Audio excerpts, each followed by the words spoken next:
کیا آپ جانتے ہیں کہ ایک معاف کرنے والے کا رتبہ کیا ہوتا ہے؟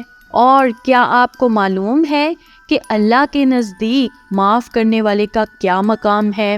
اور کیا آپ نے ایک ملکہ اور رحم دل بادشاہ کا واقعہ سنا ہے؟ تو چلیے چلتے ہیں آج کی ویڈیو کی جانب۔ ایک دفعہ کا ذکر ہے کہ کسی ملک پر ایک رحم دل بادشاہ حکومت کرتا تھا۔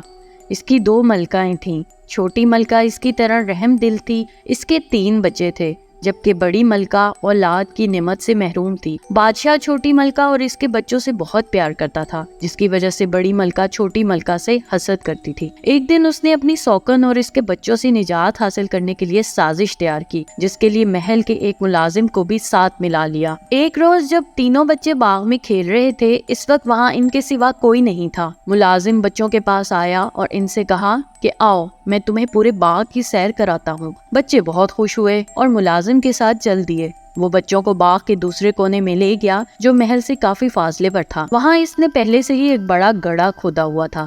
جب بچے اس گڑھے کے پاس پہنچے تو ملازم نے تینوں کو اس میں دھکا دے کر اسے مٹی سے بھر دیا۔ بچوں کو زندہ دفنانے کے بعد محل میں واقع اپنے کوارٹر میں جا کر اس نے اپنا حلیہ ٹھیک کیا۔ 1 گھنٹے بعد اسے بادشاہ کی رہائش سے چیخو پکار کی آوازیں آنے لگی۔ وہ محل میں پہنچا تو بادشاہ سمیت تمام درباریوں کو تینوں شہزادوں کی گمشدگی کی وجہ سے پریشان پایا، جبکہ چھوٹی ملکہ اس صدمے سے پاگل ہو گئی تھی۔ بادشاہ نے بمشکل ملکہ کو اس کے کمرے میں پہنچایا۔ اسے پاگل پن کے دورے پڑنے لگے۔ وہ بادشاہ سمیت جو بھی سامنے آتا اسے مارنے دوڑتی۔ ایک روز اس نے بڑی ملکہ پر چھری سے حملہ کیا۔ ملازموں نے بڑی مشکل سے اسے قابو میں کر کے بڑی ملکہ کی جان بچائی۔ اس واقعے کے بعد بادشاہ نے ملازموں کو حکم دیا کہ وہ ملکہ کو کہیں دور چھوڑ آئیں۔ چھوٹی ملکہ کو محل بدر کر دیا گیا۔ وہ دن بھر شہر کی گلیوں میں گھومتی پھرتی، جبکہ بچے اس کے پیچھے پتھر لے کر دوڑتے۔ رات کو وہ کسی مکان کے چبوترے پر سو جاتی۔ ایک روز وزیر باغ میں چہل قدمی کرتے ہوئے اس کے آخری حصے میں پہنچ گیا۔ وہاں اس نے عجیب و غریب پودا دیکھا، جس پر 3 بہت ہی خوشنما پھول کھلے ہوئے تھے۔ وہ اس کے قریب گیا، چاہتا تھا کہ ہاتھ بڑھا کر تینوں پھول توڑے کہ اسے پھولوں میں سے آواز سنائی دی، تم ہمیں توڑنا چاہتے ہو؟ ہم اونچے ہوتے جائیں گے،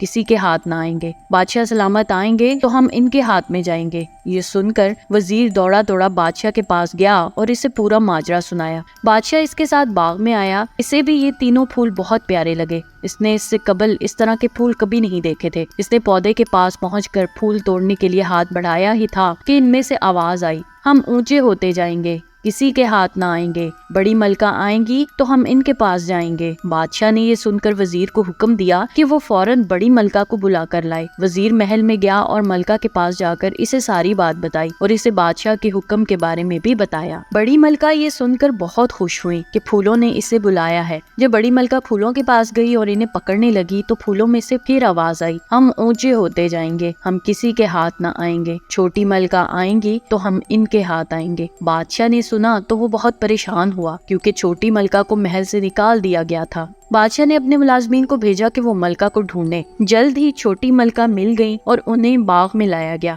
جیسے ہی چھوٹی ملکہ نے پھولوں کو ہاتھ لگایا تو وہ پھول بچوں میں تبدیل ہو گئے۔ چھوٹی ملکہ اپنے بچوں کو دیکھ کر بہت خوش ہوئی۔ بادشاہ نے جب بچوں سے تفصیل پوچھی تو انہوں نے بتایا کہ انہیں ملازم یہاں لایا تھا اور اس نے ہمیں گڑھے میں پھینک کر زندہ دفنایا تھا۔ اسی وقت یہاں سے ایک پری گزر رہی تھی، اس نے ہمیں پھول بنا دیا اور کہا جب وزیر یہاں سے گزرے گا تو تم اسے یہ کہنا۔ یہ سن کر بادشاہ نے ملازم کو بلایا اور اس سے پوچھا تو اس نے ایسا کیوں کیا؟ اس نے بتایا کہ اسے یہ سب کرنے کے لیے بڑی ملکہ نے کہا تھا۔ یہ سنتے ہی بادشاہ نے حکم دیا کہ بڑی ملکہ اور ملازم کو اندھے کنویں میں ڈال دیا جائے، لیکن چھوٹی ملکہ نے بادشاہ کو ایسا کرنے سے منع کر دیا اور انہیں معاف کر دیا۔ بادشاہ نے بھی انہیں معاف کر دیا اور پھر سب ہنسی خوشی رہنے لگے۔ اس طرح کی مزید دلچسپ ویڈیوز دیکھنے کے لیے دیکھتے رہیے میرے چینل کو لائک، سبسکرائب اور شیئر ضرور کیجیے اور ساتھ ہی ساتھ بیل آئیکن کو بھی دبا دیجیے۔ شکریہ، اللہ حافظ۔